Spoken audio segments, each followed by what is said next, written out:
Le Christ est ressuscité, chers amis. Bonjour. Nous continuons notre série S'abandonner à la providence. Jésus dans l'Évangile selon saint Matthieu, au chapitre 6, au verset 28 à 30, nous dit: Et du vêtement, pourquoi vous inquiétez? Observez les lys des champs, comme ils poussent, ils ne peinent ni ne filent. Or je vous dis que Salomon lui-même, dans sa gloire, n'a pas été vêtu comme l'un d'eux.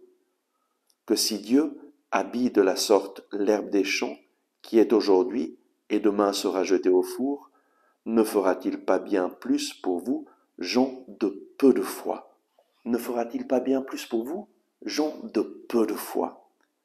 Nous avons vu que une première condition pour que nous puissions nous abandonner à la providence, c'est ce désir de faire la volonté du Père, cette recherche de la volonté de Dieu. Aujourd'hui, le Seigneur nous présente la deuxième condition, eh bien c'est la foi. Gens de peu de foi, mais nous avons besoin d'une foi en quoi? Une foi en un Dieu qui pourvoit à tous nos besoins. Je me rappelle, lorsque le Seigneur m'a appelé dans la communauté à Jean-Baptiste en 1995, je suis entré dans la communauté et là vraiment j'ai commencé à vivre l'abandon dans les mains du Seigneur et à faire l'expérience que le Seigneur pourvoit à tous nos besoins. Et une des choses qui m'a marqué beaucoup, c'est la foi de notre fondateur, le Père Ricardo, la foi dans un Dieu qui pourvoit. Un jour, nous avions des besoins économiques assez grands. On devait le lundi donner à la banque une somme de plus ou moins 10 000 euros et nous n'avions pas cet argent. Nous avions une rencontre de prière le dimanche et durant la rencontre de prière, le Seigneur a pourvu à ses besoins. Et il y a eu vraiment des offrandes qui étaient suffisantes pour pouvoir payer cette dette que nous devions payer à la banque. Mais en soirée, le Père Ricardo nous a dit: écoutez, le Seigneur est bon, il a pourvu, mais aujourd'hui il y a un homme qui est venu me voir en pleurs et qui m'a présenté sa situation. Il est en train de perdre son entreprise. Et le Seigneur m'a mis dans le cœur de lui donner cet argent pour qu'il puisse payer ses dettes à la banque et ne pas perdre son entreprise. Et nous étions effarés en disant: mais on a besoin, nous, de cet argent. Et le Père Ricardo a dit: Dieu pourvoira. Et le lundi, l'économe de notre communauté a été à la banque et là, il a été surpris. Le directeur de la banque l'a accueilli et l'a amené dans une salle pour prendre un café et lui a dit: écoutez, je suis vraiment désolé, c'est impossible de faire cette transaction parce que tous nos terminaux sont bloqués aujourd'hui, on ne va pas pouvoir le faire, je suis désolé, il faudra que vous reveniez mercredi prochain.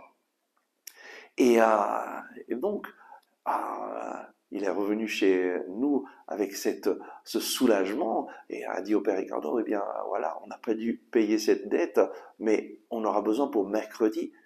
Et le Père Ricardo a dit: le Seigneur pourvoira.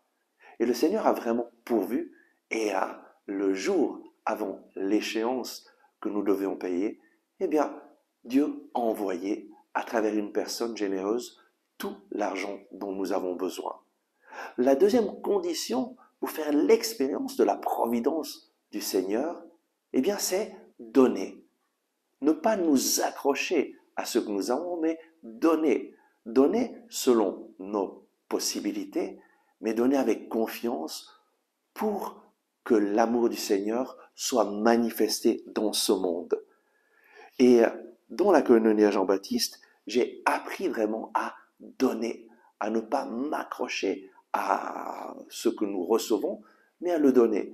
Et dans notre communauté, nous avons cette habitude, cette règle de consacrer le 10% de tout ce que nous recevons, de le donner pour les œuvres du Seigneur. Et ainsi, nous avons cette certitude: Dieu pourvoira. c'est lui qui me donne le 100%, je lui consacre le 10% et je suis sûr qu'il va être fidèle et qu'il pourvoira à tous mes besoins. Donner, c'est un acte de foi dans un Dieu qui va pourvoir. Et c'est lorsque nous donnons que nous pouvons faire l'expérience de la providence du Seigneur. Donc, nous voyons que faire l'expérience de la providence, c'est quelque chose de très actif. J'ai d'abord besoin de mettre ma confiance dans le Seigneur et de chercher à faire sa volonté. Et ensuite, j'ai besoin de donner pour les œuvres du Seigneur. Et alors, je serai certain que lui pourvoira à tous mes besoins. Amen. Merci d'avoir regardé ce message. Si vous l'avez aimé, je vous invite à cliquer sur le bouton j'aime et à le partager avec vos amis. De cette façon, vous nous aiderez à toucher de nouvelles personnes. N'oubliez pas de vous abonner à cette chaîne et d'activer la cloche en dessous de la vidéo. Ensemble avec ma communauté, nous prions pour vous et votre famille. À demain!